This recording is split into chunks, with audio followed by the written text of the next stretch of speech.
Add करना होता है तो वो आम अरिथमेटिक तरीके से ऐड नहीं होते। फॉर एग्जांपल ये एक वेक्टर ए है और ये एक वेक्टर बी है।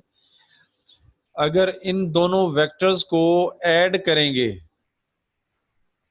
तो इनको इस तरह ऐड किया जाता है कि इनके रिप्रेजेंटेटिव वेक्टर्स ड्रॉ किए जाएंगे। ए का रिप्रेजेंटेटिव ये है, बी का रिप्रेजेंटेटिव ये है, और ड्रॉ इस तरह करेंगे कि जहां पर पहले वेक्टर का हेड होगा वहीं से नेक्स्ट वेक्टर का टेल स्टार्ट होगा। Then finally from the tail of the first to the head of the last, ये होता है हमारा resultant vector, head to tail rule. ठीक है जी, बोले अली अफसर, कुछ कह रहे हो? नहीं सर। अच्छा, कुछ आवाज आई थी तुम्हारी तरफ से तो मैंने कहा शायद। ये वेक्टर एडिशन हो गया। अब वेक्टर एडिशन, इन दो वेक्टर्स का रिजल्टेंट आर आ गया है, तो हमने अब वेक्टर एडिशन तो पढ़ना है लेकिन bye rectangular components. Rectangular components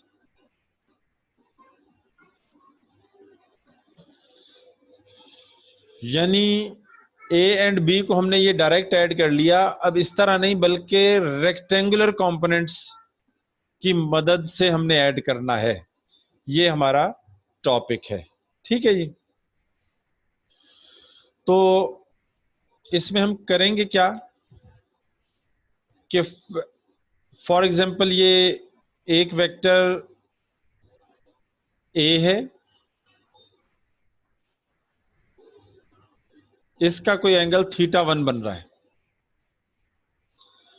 और अगेन कोई वेक्टर बी है और जो इसका एंगल बन रहा है वो θ2 बन रहा है।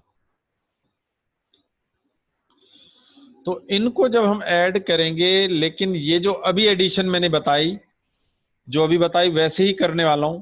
तो देखें, मैं यहां पर ये सॉल्यूशन के लिए बनाऊंगा, फिर ये तस्वीर में मिटा दूंगा, यहां पर इसको डिराइव करेंगे।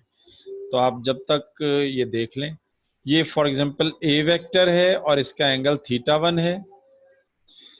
हमने इनको ऐड करना है ए एंड बी को, तो जाहिर है कि ए एंड बी को इस तरह हमने रखना है कि जहां से इसका हेड है वहीं से इसका टेल स्टार्ट होगा, बी का, ये बी, और ये एंगल हमारे पास θ2 है, बी का angle. Now from the tail of the first to the head of the last, ये हमारे पास रिजल्टेंट वेक्टर। ठीक है, लेकिन ये वेक्टर एडिशन उसी तरह है जो मैंने अभी बताया था, जो अभी यहां पर ड्रॉ करके बताया था। लेकिन हमारा टॉपिक तो ये नहीं है, हमारा टॉपिक तो ये है कि रेक्टेंगुलर कंपोनेंट्स की मदद से। तो रेक्टेंगुलर कंपोनेंट्स की मदद से है, तो इसका मतलब कि पहले इसको भी स्प्लिट करेंगे। वेक्टर ए को मैं रिजॉल्व कर रहा हूं, यानी ये वाला हमारा बन गया वेक्टर ए का एक्स कंपोनेंट यहां तक। ठीक है, और ये बन गया हमारे पास वेक्टर ए का वाई कंपोनेंट। ये मैंने ए को रिजॉल्व कर दिया है एक्स एंड वाई कंपोनेंट में। अब मैं बी को रिजॉल्व कर रहा हूं। देखें, बी को रिजॉल्व कर रहा हूं, तो बी को मैंने रिजॉल्व किया, तो देखें ये हमारे पास बन गया बी का एक्स कंपोनेंट, और ये बन गया हमारे पास बी का वाई कंपोनेंट।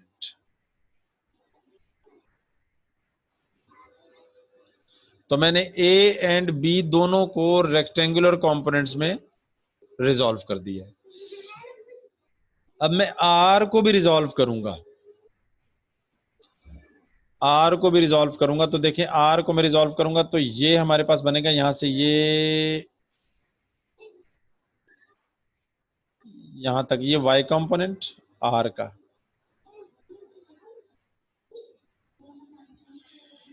और ये हमारे पास बन गया आर का एक्स कंपोनेंट। तो अब थोड़ा सा इसकी जो शेप है इसको गौर से देखते हुए ये बताएं कि अगर ये ए वाई है तो यकीनन ये वाला पार्ट भी ए वाई होगा, आमने सामने वाला। अगर ये बी एक्स है तो ये वाला पार्ट भी बी एक्स होगा।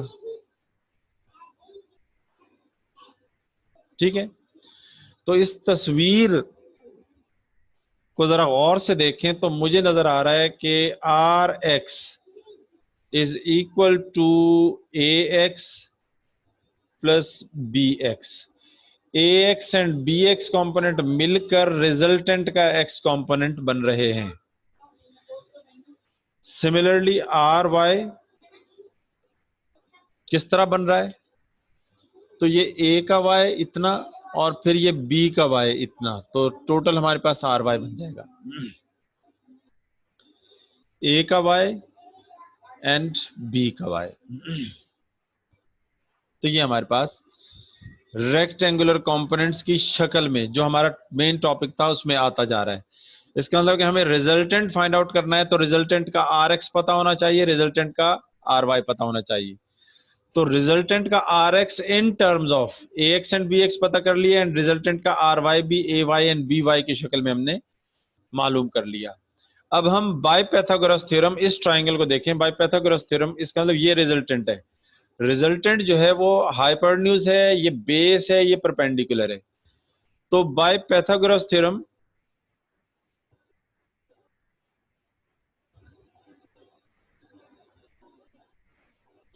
हम क्या कह सकते हैं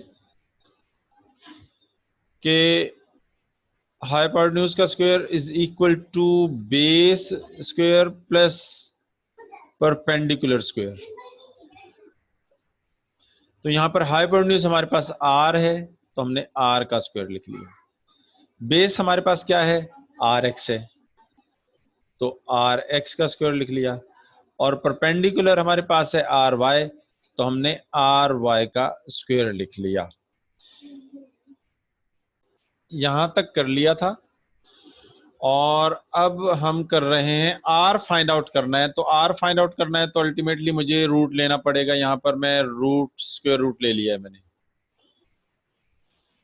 अब ये रिजल्टेंट वेक्टर आ गया है in terms of rectangular components of R, लेकिन आर तो हमें पता ही नहीं है। क्योंकि हमें आर ही नहीं पता तो उसका एक्स एंड वाई कैसे पता चल सकता है। हमें क्या पता है, हमें ए एंड बी पता है और उसके ए एक्स एंड बी एक्स भी पता चल सकते हैं। तो हमने आर एक्स को यहां पर जो लिखा था पता है, हमें नजर भी आ रहा है, A X and B x का सम। तो यहां पर लिखेंगे ए एक्स एंड बी एक्स का सम स्क्वायर है, तो ये स्क्वायर हो गया। ठीक है जी। एंड आर वाई हमारे पास आ जाएगा ए वाई एंड बी वाई का सम और स्क्वायर, तो यहां पर स्क्वायर आ जाएगा। तो ये हमारे पास मैग्नीट्यूड है फॉर टू वेक्टर्स।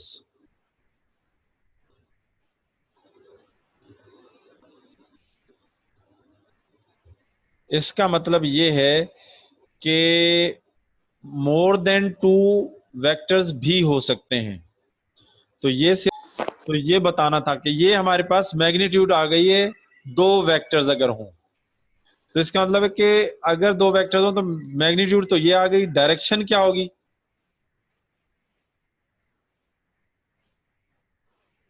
डायरेक्शन हमारे पास है tan theta R Y upon R X. तो theta is equal to inverse tangent of R Y upon R X. R Y हमारे पास है A Y plus B Y and ये हमारे पास है A X plus B X. ये है फॉर टू वेक्टर्स, ये टू वेक्टर्स के लिए मैग्नीट्यूड एंड ये टू वेक्टर्स के लिए डायरेक्शन। अब हमारा काम कंप्लीट हो गया है फॉर टू वेक्टर्स। अब हमारे पास और काम भी बाकी है। इसका मतलब है कि for more than two vectors क्या होगा, उसके लिए हम फॉर्मूला बनाने वाले हैं। अब्दुर्रहमान लिख, तो इससे पहले जो किया वो टू वेक्टर्स के लिए, नाउ फॉर एन वेक्टर्स।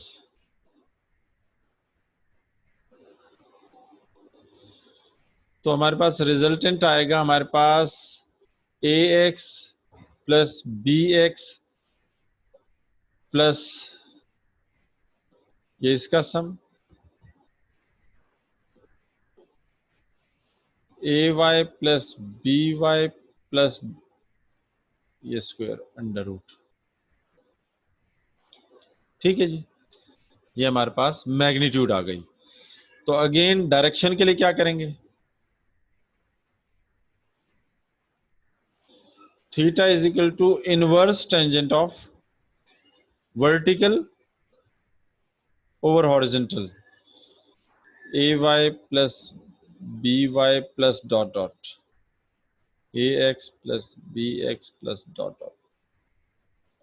ठीक है जी, सर ये डॉट डॉट लगाना जरूरी है सर? डॉट डॉट का मतलब है कि नंबर ऑफ वेक्टर्स आपको नहीं पता, 5 हैं तो यहाँ 5 लिखे, मतलब A B C D E, 10 हैं तो 10 सही तक चले जाएं, और नहीं पता तो फिर डॉट डॉट लिख दें। ठीक है, ओके। अच्छा अब ये एंगल के मामले में थोड़ा सा समझ लेंगे। मैं ये मिटा दूं, लिखना है तो लिख लें, बस 1 मिनट में मैं मिटा दूंगा। अगर कोई टर्मिनल रे या कोई वेक्टर किसी क्वाड्रेंट में लाई कर रहा हो तो हम उसके एंगल को किस तरह लेंगे।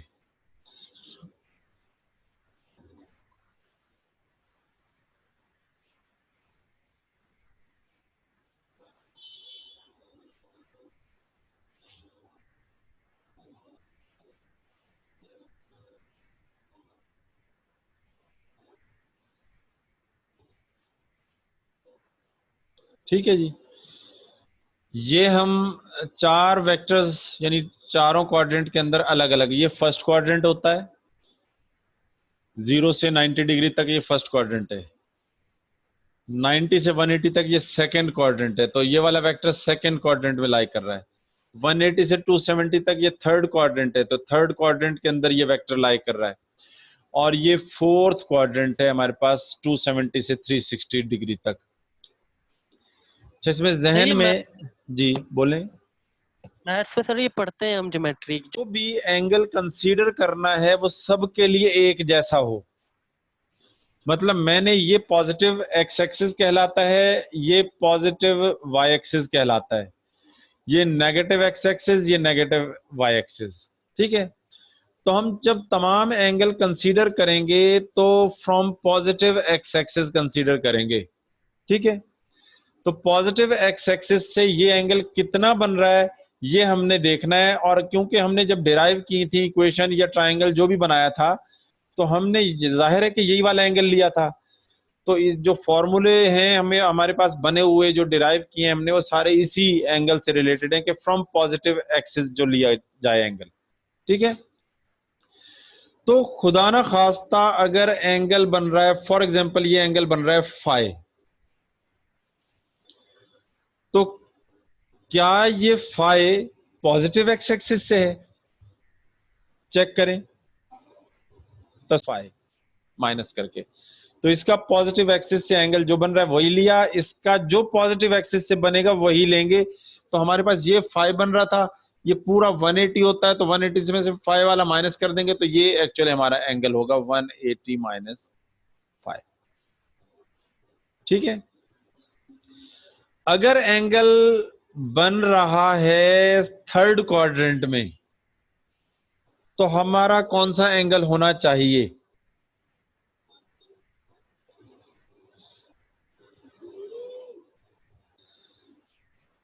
तो ये एज इट इज, ये 180 माइनस फाइव थर्ड क्वाड्रेंट में हो तो 180 प्लस फाइव, अगर फोर्थ क्वाड्रेंट में हो तो फाइव एंगल माइनस करने के बाद 360 से जो रिजल्ट आएगा वो होगा हमारे पास एंगल। बताओ यहां तक की बात क्लियर हुई कि नहीं हुई।